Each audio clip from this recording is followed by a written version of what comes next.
Magkano kaya natin bebenta to?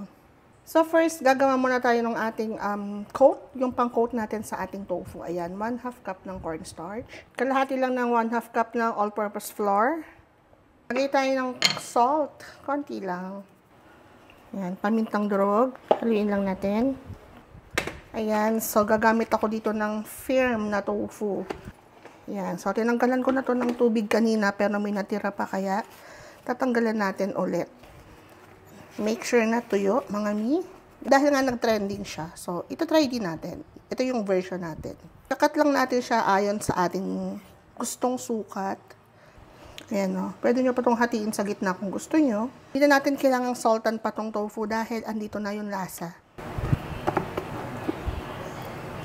Ayan, tatakpan. Ayan, dahan-dahan lang. Kasi pag dinirekta natin yung asin dun sa tofu, di ba basa yung tofu, kahit patuyuin mo yan, basa pa din yan. Kaya, aalat pag yung part na yun ay hindi mo na i-spread ng maigi. So, isama mo lang siya dun sa iyong coat, sa dredge, ganun. Then, gawa tayo ng isa pang dredge, ayan, breadcrumbs.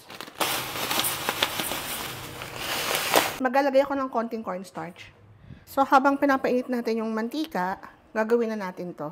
So, ilulubog lang natin sa egg. And then, dito sa ginawa natin dredge na breadcrumbs. Tap the excess natin para hindi naman magsabog-sabog pag nilagay natin.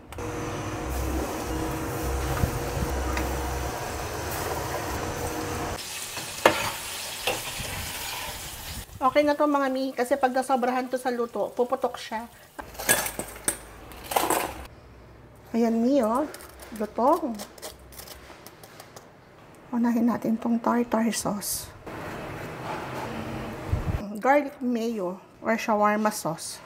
Wow. Next yung sisig. Wow.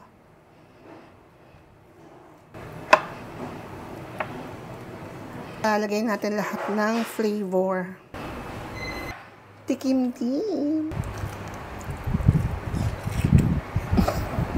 Pwede rin pulutan.